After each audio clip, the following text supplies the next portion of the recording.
Hi, I'm Kent, And I'm Anna. and this is Film and Family. We're married, wildly in love with each other, we actually like our kids most of the time, and we make feature films. We are living proof that film and family are not mutually exclusive, and we believe that anyone, in any circumstance, can make a feature film. Hit subscribe to never miss an episode. Let's jump right in. Okay, welcome to the podcast today. This episode is going to be about Jared Hess, who's the director of films like Napoleon Dynamite, Nacho Libre, Masterminds, and the current Netflix Murder Among the Mormons, which is, I think, his most recent work. But before we get into that, we wanted to update you a little bit on the film that we are currently making. And we have a trailer that is really close to being all finished up, and we're going to start sending that out soon. And the film itself, we are cutting more than we thought we could cut because we've been getting a lot of really helpful feedback from people that we've been sending it out to, fellow filmmakers, people not in film, professors, and we're getting really good feedback. I'm feeling really encouraged about the potential of this film. I think it's going to do well. I'm really happy to be getting that feedback. Definitely, we have been able to cut, 30 minutes in the last month, probably, from the film. Well, yeah, we're 20 to 25 minutes, yeah. So now Which is a lot. we're about an hour and a half, which is about what we wanted. So I think right now it's sitting at exactly 95-ish. pretty good. It's pretty good. So that's coming together, and we're getting ready to lock and put it through the next stage of post, the VFX and color and sound mix and everything else. We have a composer on board. We're getting really close with other team members, getting those all locked in, and we have some really talented people that are working on and looking at working on those things. So in our case, we didn't have all that lined up beforehand, but we're really happy with how that's coming together as well. So I'm really hopeful and encouraged. Yeah, I mean, we might try to submit to some festivals here in the spring. I think the only thing that might slow us down is money.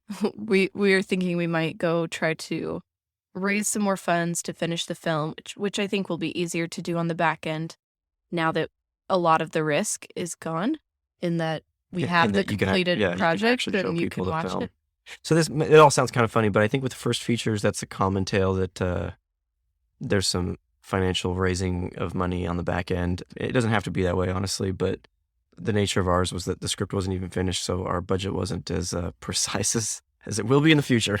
Well, and we had people who were willing to purchase more shares than we even had available on the front end, but we were trying intentionally to keep it very low budget as a strategy to make a high profit for our investors. So we are still, I think, going to do that. In the end, we'll probably sell some of our own shares, our sweat equity that we maintained, just to make the project even better. Yeah. Well, giving you guys a really transparent behind-the-scenes look at our post-production and distribution approach and equity financing and whatnot.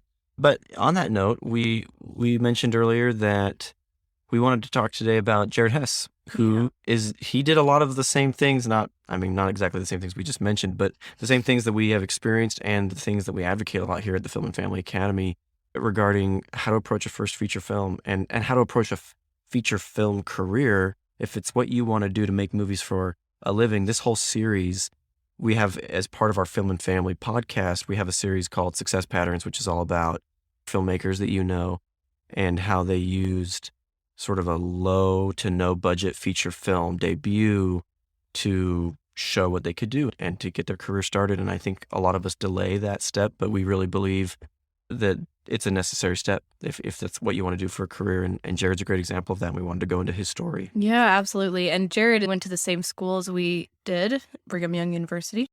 We have met him and his wife a few times and heard their story. And I actually thought his story was pretty common knowledge, probably because of that. But upon doing research for this podcast, I realized that a lot of his story is not easy to find on the internet. So we're going to share that here in the podcast so you guys can learn from it as well. Jared and his wife co-wrote this script, and they had only made short films beforehand. By this script, I mean Napoleon Dynamite, which was his first feature. Yeah, and the short film they made beforehand, I think, was called Palooka. And it was just like a sort of silly little short film that was about the same titular character of Napoleon Dynamite. And I think in the short film, it's pretty much just them hanging out and like stealing from a thrift store, and I don't know. It's very similar to Napoleon Dynamite, just even, but yeah, it's even version. like slower and kind of like more simple, and yet it did well, and people really liked the short, and they decided they were going to make a feature and wrote it and decided to shoot it in his hometown of Preston, Idaho. Preston, Idaho. That's right. Yep. So this was largely autobiographical, and he really was pulling from his own family stories, his own high school stories. He filmed in his own high school. They had people sleeping on the couches of friends that they'd grown up with to get them out there and have them have a place to stay. They shot at the chicken farm or whatever that his brothers used to work at. Yeah. So it was all like local connections. There's that guy who shoots the cow by the bus. Yeah. And that was actually his neighbor. And all the costumes his wife found at thrift stores on the way there, in between Utah, where they went to school, and Idaho, where they filmed the movie. They stopped at all the thrift stores, and she found all the costumes along the way. And so one of the interesting things they had, from my understanding that I've read and gotten from him, is there was one equity investor, and we bring that up because it's something that I think most of us are stuck on. We get stuck on it, and sometimes we talk about how money doesn't really matter in art and in movies and stuff, but it's very hard to make movies without money. But I truly believe it doesn't require as much as we sometimes think. And sometimes it doesn't require any at all, depending on what you're making. But in their case, they raised $200,000 from the producer's brother, who had like a really successful like early .com boom business. This is early 2000s, and they shot on. I wouldn't even call it raised. They secured those. From the investor. It's not raising because they, there was no the film. Yeah, Kickstarter didn't exist. So they didn't really get paid to make the film. John Heder got paid $1,000 to play the role. Yep. Of course, he doesn't mind. Well, then now he's making way more than that. Well, especially during the 2000s and 2010s, he had a very sort of flash in the pan, fruitful career. Yeah. Heder did. The quote was that his brother, the producer of Napoleon Dynamite's brother who funded the film, said, "No matter what happens, we're still brothers, but don't ever ask me for money again." He said, "If I don't make my money back, just don't ever ask me for money again." That's what he said. And which I thought was kind of funny, but it was, that's sometimes how we feel going into stuff like this. But my point that I was going to make on it was, they shot this movie using a lot of the resources that they had. They did bring in one or two actors, I think, from LA. I know that Uncle Rico was an actor from Los Angeles, but he wasn't like big name talent or anything that was going to cost tons and tons of money. They wanted Jack Black. Yeah. But he didn't want to do that. I don't know. But he did the next one, which was Napoleon Dynamite, or Nacho Libre, I meant to say. But then they shot it on 35 millimeter film. And so I truly believe that Napoleon Dynamite could be made today on an even smaller budget. And I think that inflation notwithstanding, I still think it would be smaller and you could make it today. That's not to say like that they weren't thrifty and that they weren't like super creative filmmakers. I'm just saying that even for us today, there's never a better time to make a cheap first feature. Yeah, film is extremely expensive, and most of us don't face that same obstacle anymore. By film, you mean like celluloid? Yes. That you have to pay to develop, and you have to pay for exactly how much you use. You can't just go back and delete and free up space or drop cards. And errors are much more fatal. Like, you flash a can of film and it's gone, or, I think it's even more dangerous than like losing a hard drive or a mag in today's digital world. Nothing against shooting on film. I'm just saying for introductory filmmakers, it's not a necessity. You can shoot digitally and it's wonderful. Yeah. But in the end, it worked out really well. So if you guys don't know the numbers, I'll give you a quick little overview. The film cost $200,000 to make, and it sold to Fox Searchlight. It got into Sundance, right? Sold to Paramount. Was it Paramount? So I you thought can it tell was a deal they did together. Well, Paramount, I believe, bought it. It got into a bidding war at Sundance. We'll get more into the Sundance story, but it got into a bidding war and it sold for multiple millions of dollars and grossed $42 million in theaters, which of course Paramount made, but they distributed it through MTV. Yeah. because they weren't even going to distribute it at first. My understanding that I've heard from a professor of mine, so this is hearsay, but my understanding was that it was defensive buy. They bought it as a defensive buy against another movie that was going to be released. And then someone from MTV said, no, I know exactly how to market this film, and it has an audience, and we could make money on it. And it may have never come out after getting acquired at Sundance had it not been for MTV distributing it in theaters and making like over 40 million. And then with merch and DVD sales, which also went gangbusters, I think the movie has had a lifespan gross so far of almost $500 million. I mean, Napoleon Dynamite became a real cult classic, to say the least. I mean, it was a cultural doozy. It was big.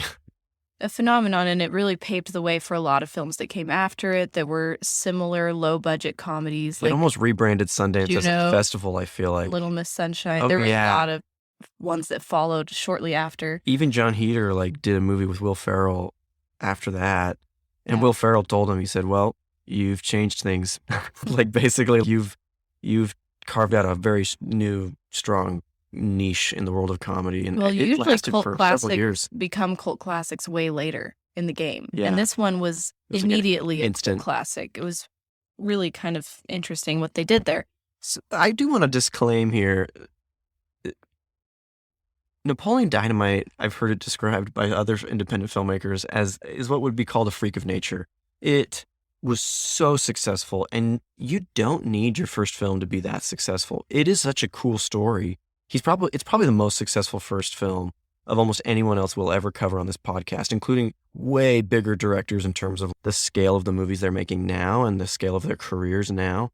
Jared Hess, in terms of money, which isn't everything, is not Christopher Nolan, right? And we'll do an episode on Christopher Nolan, but his first feature was way bigger than like anyone else's first feature that we would ever cover on the show, because it's just the biggest first feature in history, I feel like, in terms of these low to no budget, cheap, totally independent first features. I'm not talking about first features of people who are already in the Hollywood system and they make a movie with all that backing. Considering that they had no big name talent, no huge people attached to the film, and that it was just this little, he made it with his resources in his hometown kind of film, the relative return on investment was extremely rare. And I wonder if it's the greatest relative return on investment in history. I mean, for the amount that it cost, the amount that it sold for, and the amount that it's grossed in terms of theatrical, DVD, and merchandising, it's insane. But my point, once again, is no one's first feature needs to even come remotely close to that to kick off a feature filmmaking career, to take you out of paying your bills with commercials or wedding videos or, I don't know, teaching or whatever you do, all of which are great. They're great things. But if you want to make feature films for a living, you don't need to make Napoleon Dynamite. However, everyone I know puts Napoleon Dynamite on their comps. When they make pitch decks and they have to create comps, they're all like, well, Napoleon Dynamite only cost this much and look how much it made. It's a great comp. It's just like our movie.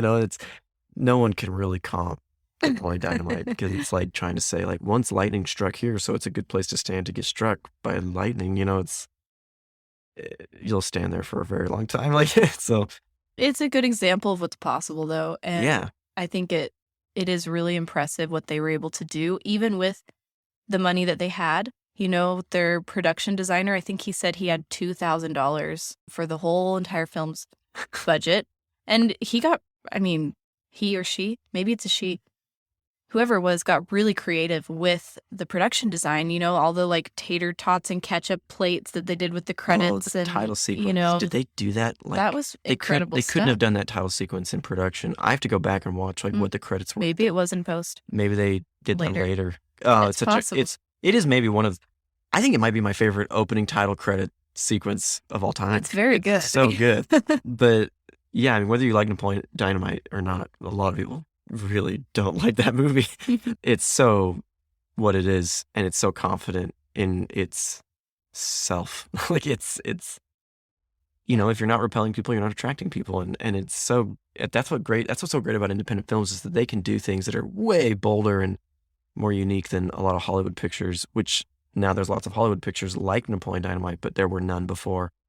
I think it's also a great example of what independent filmmaking is like if you kind of are aware of some of the behind the scenes stories of how they made these scenes work. And Yeah. often the things that are creative challenges turn into the greatest parts of the film. For example, in this film, they talked about the dance scene, the final dance that he does in front of the whole school to kind of stand up for his friend Pedro. And I think Pedro's running for student body president. Yeah, And he has that's to, his and he has to do like an artistic performance, and Pedro was like, I didn't prepare a That's right. like artistic presentation or a dance or anything. So the dance is ad-libbed, supposedly, but it actually was kind of ad-libbed in the film. They were counting on him to come up with his own choreography. He did get a little bit of help from the actress who plays Deb, who taught, I think, preschool dance or something. So they put some moves together, but it really was not choreographed. A lot of it was just him goofing off to the music. They only had 10 minutes of film left. And this is like the final scene of the movie. Everything's kind of riding on it. And he went up there and they said, we're going to play 3 different songs, because we don't know if we can get rights to any of the songs. So maybe that increases our chances of getting rights to one of them, which they did end up getting rights to one of the actual songs they used in the movie. I've heard They said it was half the budget of the film. Well, I don't know. to I've heard song. funky stories about the rights to music, and that they submitted without rights, and that To Sundance, and that when acquisition happened, they basically didn't have like theatrical or like full rights to any of the music. I'm not sure how true that is. Take it with a grain of salt, but I'm not sure they actually had all the rights like totally Even then. secured. To all. Well, They used a lot of music in that movie, Yeah. like a lot of like 80s pop songs and stuff. Mm-hmm. Well, and I guess this is one of the difficulties of sharing some of Jared Hess's story as word of mouth, is that we may not get all the facts correct. So we'll do the best we can to share with you what we understand. So anyway, they cut what you see now is the dance scene from those 3 different takes to different songs. And a lot of it was kind of made up on the spot, and it worked really well. And it felt believable that he was kind of up there with some experience practicing dancing in his room, making up something on the spot. And I think it's one of those things where sometimes reality is better than fiction. It's like when you can have somewhat of a documentary element, he's filming like at his actual high school with his actual neighbor, with his actual hometown, and the jobs that his brothers actually did. It brings this element of realism that I think makes the comedy work so well in this film, and can make any film work really well, because you can tell a story that's unique to how you grew up and what your resources are. And that's intriguing, because it's real. It's not you trying to tell a story about something you know nothing about, which happens a lot in Hollywood. And then we're like, I don't think you've actually been a parent. It doesn't seem like you know what it's like to actually raise children. Like the hardest part for you is changing the diaper because they pee on you. Yeah. That's nothing. It's, so as an example, Napoleon Dynamite has nothing to do with No, it doesn't. Yeah. Not that I could read, maybe on some great metaphorical reading, but you talked about why that helped make the comedy work, and I think another thing that really helped make the comedy work was my understanding was Jared Hess saw the movie Gates of Heaven by Earl Morris, which was a documentary about pet cemeteries, and Earl Morris had actually developed this sort of comedic cinematographic style with a cinematographer, and I think he went through several before he found a cinematographer that could create this sort of interesting approach to interviews, using really flat space and using sort of the mise-en-scène of these documentary subjects' houses, and kind of, putting all the weird little props and things, like all their idiosyncrasies kind of featured in like a single interview setup. And they developed that style so much, and I think Jared Hess saw that in film school and really pulled heavily from that visual style to create the look of Napoleon Dynamite, which I think lends itself heavily to what makes the comedy work in Napoleon Dynamite so well. And once again, I think that visual style has become super popularized by people like Wes Anderson now. Wes Anderson's isn't an identical style, but they're in the same wheelhouse for sure. Mm-hmm. But I wouldn't say that Jared pulled that from Wes. I think he pulled it from Earl Morris. And it's just a testament to show how when you start to become more media literate, it really lends itself to your filmmaking. When you're not just trying to make the next cool Indiana Jones movie that everyone's seen, you're actually watching all sorts of film, all sorts of things. And you might think that like documentaries might not inform the next great comedic piece of genius, but I mean, go watch Gates of Heaven and you'll see it. And Gates of Heaven's a pretty interesting, pretty funny film for a documentary about the pet burial industry. So anyway, we talk a lot about resource filmmaking, and to me, your intellectual resources are part of that. And so intellectual resources are boundless. No one has to invest in you with money or whatever. Film school can sometimes be expensive, but it doesn't have to be. And film education can be super cheap.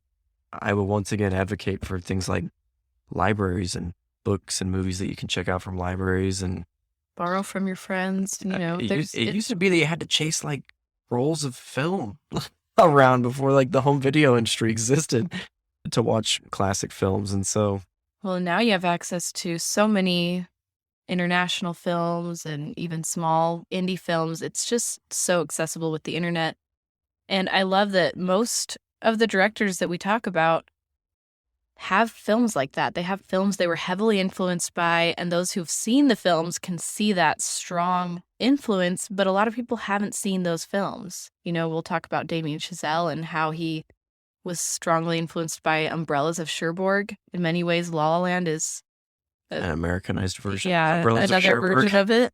And I think that's great, honestly, that they can bring these films to the attention of viewers that we otherwise might not even know exists by making their own kind of version or something in the same style as filmmakers they love whose style has kind of disappeared.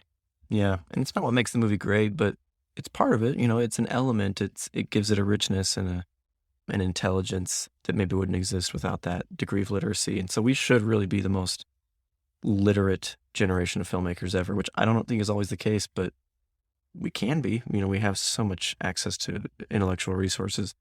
I also love about Jared Hess is that he worked with his wife on almost all of their projects. They would write together, and then she did the costumes on Napoleon Dynamite.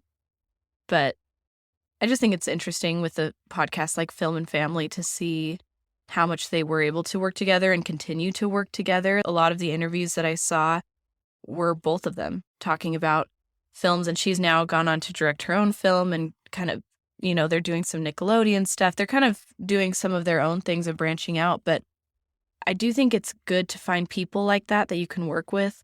And it might be someone you're married to, or it might be just friends from film school, which I'm sure they had as well on set, who you can feel comfortable enough to say, well, I don't have a nice hotel for you to stay in, but I can pay you $1,000 and you can sleep on my couch in my mom's house or something. And I don't know, it'll be kind of fun and maybe it'll be good. So you got to find people like that your first time around, I think, who are willing to be like, okay, yeah, I can roll with that. I don't need a 5-star hotel. I don't need everything to be perfect industry standard, whatever. I even think roll with that is an idiom that comes from film. Maybe. That's probably.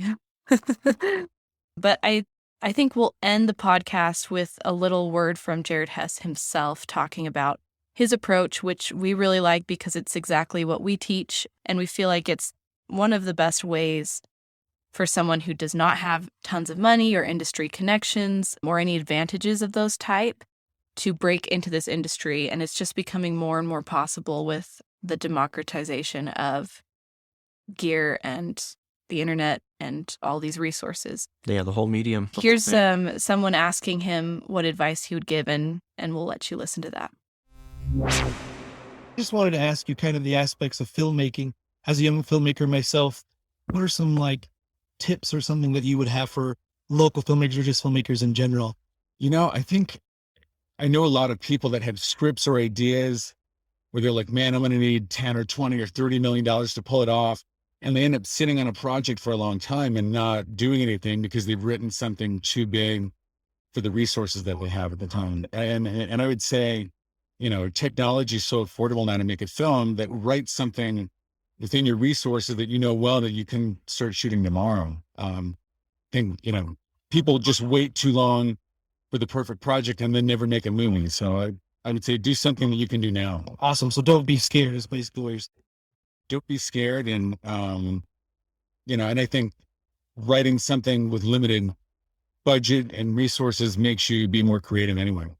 Awesome. So, and then when it comes to, I mean, right now it's awesome because I feel like these films are starting to get the recognition. I mean, you're not, I mean, I love these movies. I hope you don't take this the wrong way. I mean, they're just not, the mainstream. They're awesome. I mean, that's what we love about them. So, but with, Wes Anderson starting to get recognition and things like that, do you have hopes that maybe sometime, I'm sure every filmmaker does, but do you feel like these indie type films are starting to head in that direction where they're starting to get noticed and get the recognition they deserve? I think a lot of films, just with video on demand and being able to access things online so easily now, your people are being exposed to a lot more different filmmaker voices that they maybe wouldn't have been exposed to before. And so, I think the internet, just being able to stream and download things, is broadening people's palette of film in a way where before they may have just watched what was being programmed on cable. So, yeah. Awesome. Thank you so much for your insight and good luck on your movie. Okay, I think we'll leave you with that. Go look at what your resources are and make a movie. Awesome. See you next time. Bye. Thanks for joining us today. If you like what you're hearing on the podcast, you'll love the Film and Family Academy, a program designed to teach anyone how to make a feature film. No, we won't teach you how to put a camera on a tripod.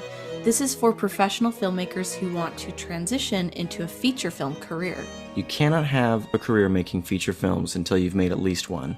Anyone can make a feature film using our proven model. The things that are holding you back aren't what you think. You don't have to quit your day job, neglect family responsibilities, have tons of money, or sacrifice your health. There is a sustainable, healthy way to make your dream a reality, and that's exactly what you'll learn in the Film and Family Academy. It's risk-free.